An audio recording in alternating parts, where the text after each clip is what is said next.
Hello everybody, Corey here. We're going to do the daily roundup for the single stock YieldMax ETFs and YBIT. Just a reminder, I'm not a qualified licensed investment or financial advisor, and YieldMax ETFs are extremely risky, so make sure you know what you're investing in before doing so. All right, so we're going to jump right in here. Go ahead and say real quick up front, I apologize for sort of being MIA the past week or two. I did start I try to do save the trades and do things while I was gone to New York and traveling and stuff, and things didn't work out the way I planned and hoped and should have done. And I apologize, and now I'm going to try to get back on track and do better the next couple of weeks, as I've been doing this for many months, and this is the first time I've had this issue, so I will do better. But here we go. So here are the trades for today if you want to see the broken down or the roll-up of the total amount of trades here. Just glancing down through here. The reason Crash looks the way it does is because they had to close out some that they were over. And it actually was not a synthetic, but I think I had it coded as synthetic before I copied and pasted these. It was actually for the long call. But, all right. So we're going to move on here. So if you want to see the net assets or the outstanding shares for any of these, those are listed here. Please pause the video or take you a screenshot, but I will move on. Same thing here. We have the current stock price, the NAV as of today, and the difference between those two. So if you'd like to see this data, again, please screenshot or pause the video here. But we're going to go into the change here for today. I guess I zoomed in too much, and I didn't even update the bottom number now that I look at that either. But let's look. Okay, so anything outside 2% or outside 1%. So we have AMD was down 2%. AMZ and Apple were up 2%. Coney was up 3%. Then we go down to Murney, it was down 2%. Snowy was up 2%. Tesla was up 3%. And Crash was down 5%. Which is $1. YBIT was up 3%. So Tesla went up 50 cents, 56 cents, and Crash went down $1. Let's just look here. So Tesla itself went up 6%.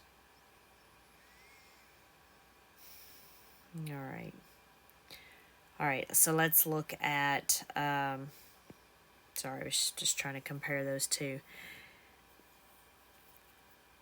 Of course, we'll have more short ones to put down here later.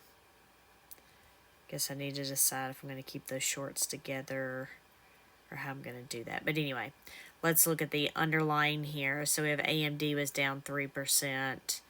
Amazon was up 2%. Apple up 3%. Coin up 5%. Then we have JPM up 2%. Moderna down 2%. Microsoft up 2%. Snow was up 6% along with Tesla. And then Bitto was up 5%. If we look at the differences between the YieldMax change and the underlying change, anything outside 1%, we have Coney here. So, well, Coin was up 2% more than Coney. Microsoft was up 2% more than MSFO. Snowflake was up 3% more than Snowy, and Tesla was up 3% more than Tesla, and then Bitto was up 3% more than YBIT. So 1, 2, 3, 4, 5, 6, 7, 8, 9. I don't even know how many we have anymore. So let's say 21. So we had 9 YieldMax better than the underlying. That did better than the underlying today. Of course, it was a positive green day, so we expect more of the underlying to do better. Of course, this data I did not update. So we can see down here the S&P and the NASDAQ 100 were both green today. You can actually see the whole numbers there. All right, so let's look at our days to recovery here. So I know the week or so before I left, I had all these videos that I needed to do and catch up on. And yeah, I did all the spreadsheets and everything, or at least I thought I had. And then I don't think I did any of the videos. And honestly, at this point, I don't even remember what videos I was supposed to do. I think I was supposed to do an updated, YMAG and YMAX update from the distribution. I don't think anybody cares at this point. I think I was supposed to do the monthly review, and then of course at this point it's like, well, the issue I have with the monthly reviews is that they have them, some tickers mid-month and some tickers beginning of the month, and then by the time I do, I'm like, oh, I should just wait until these are done, or this distribution, and then I just keep pushing it out, and then it doesn't get done. So now I'm wondering if I should do it twice a month and to not have that issue. But monthly review didn't get done, and then I think there were several other videos I was supposed to do and never got around to, and I apologize. I don't know what happened here. Did I just do that? Yeah, I did. Okay. So, I don't know.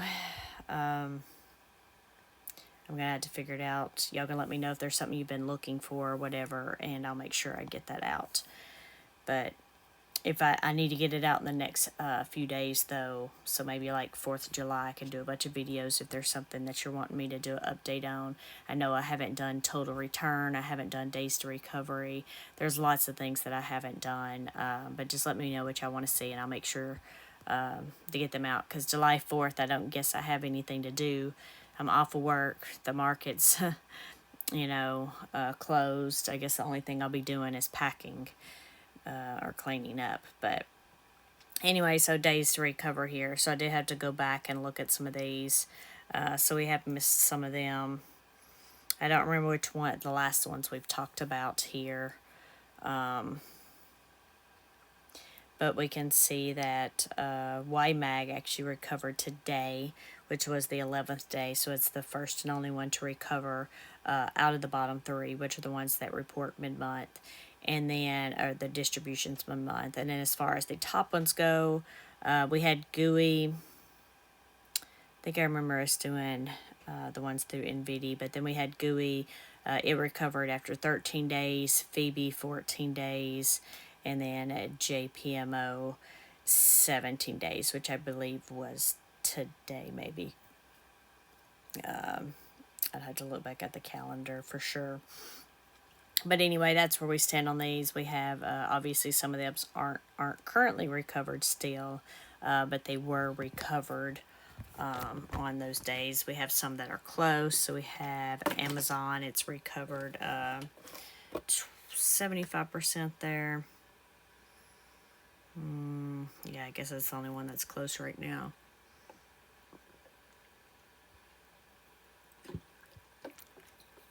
Sorry. Sorry about that. I had to get a drink.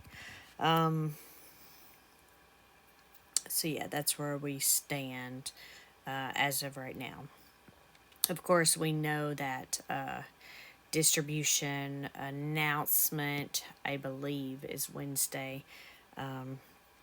This weekend I was gonna do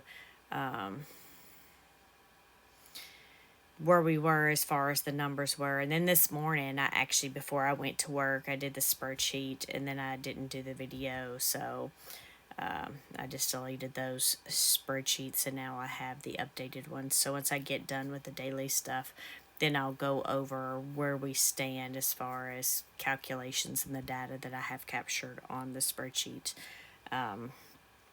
But So if we look here at our maximum strike prices for these, we're already maxed out on 5 of these on Monday. So we can see Coney, its highest strike price for its short call is 232.50, so we're already over that. JPM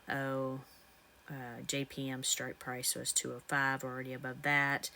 ARC 44, we're above that. Snowflake 139 strike, we're above that. Yeah, I think we're like 142 today. And then Tesla, I think we're somewhere around 209, so we're above that strike price as well. Let's sort this just to see. Yeah, we're really close on the strike prices for MSFO and Apple. We're 1% from GUI, and then 2% from the Zomo, GDXY, and SQUI.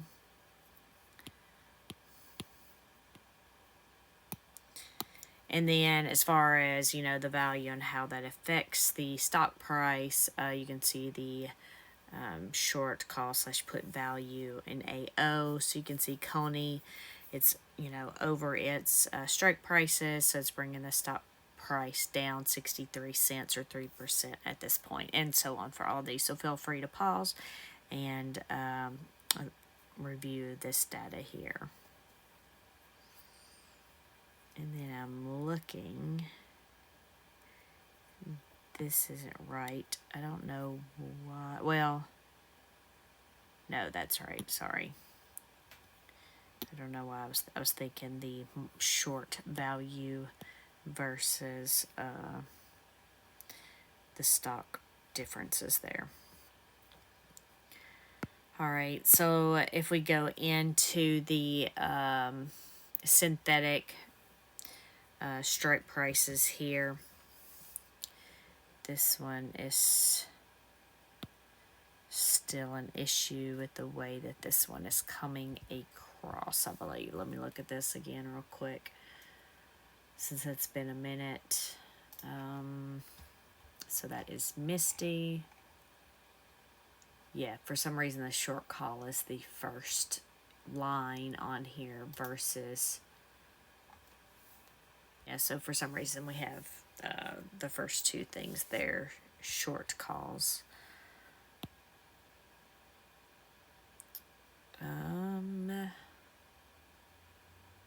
Versus the synthetic. Usually the synthetic's first.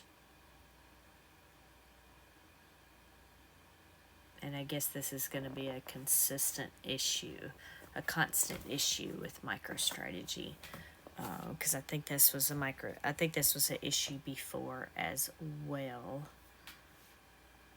And see, that's a put.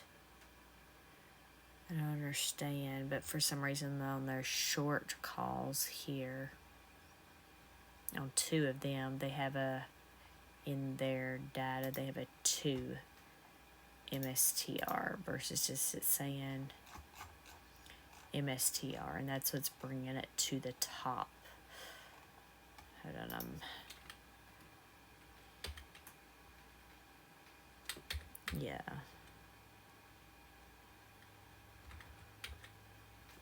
So just to show you what I'm looking at, not that y'all probably care at all.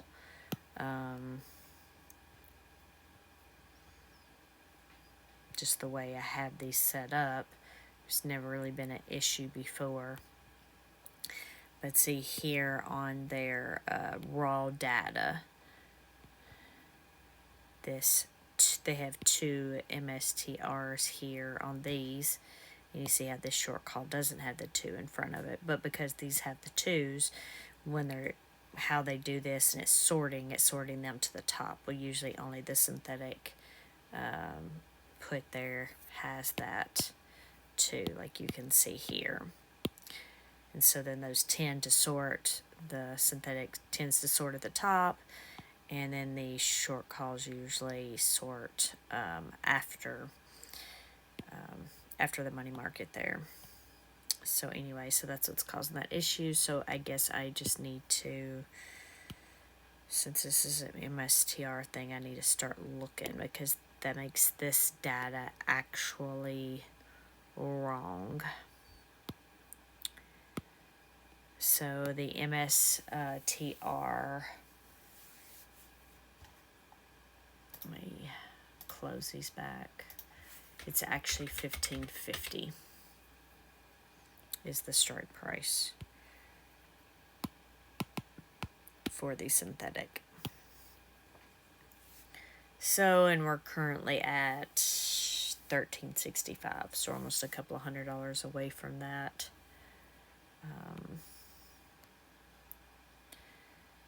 So apologize there. I'll probably forget again tomorrow. So I'll just go ahead and apologize for tomorrow. But this is where we are. We're over our synthetic positions. It's of course for all of the long ones, meaning not crash, because it is an inverse. It has short puts and not short calls, as far as, you know, the regular. So it's going to be the opposite of the rest of these. But normally for your synthetic, you want the stock price to be above the synthetic strike. So in this case, most of these are underneath the synthetic strike price. Hence all of the red there in column AT. That means all of those are underneath the strike prices. It looks like we only have 1, 2, 3, 4, 5, 6 above the green. 6 green ones that are above it. And then of course for crash down there, we don't want it to be above it, we want it to be below it. And in this case it's not, it's above, so it is negative because it's at 209. And then we had the same thing in column AY and AZ, the dollar amount and the percentage of how this is affecting the stock price itself. So you can see like Murney here is underneath the $160 strike price, 28%. It's bringing the stock price down $5.69 or 37.6%. And that's pretty much it for the daily roundup. Now, if you want to see, you know, the trades and the action depth holdings and the strike prices and everything, then I will go over that next in the trades and holdings, and it'll be landscape. It won't look like this. But anyway, I will talk with y'all later. Bye.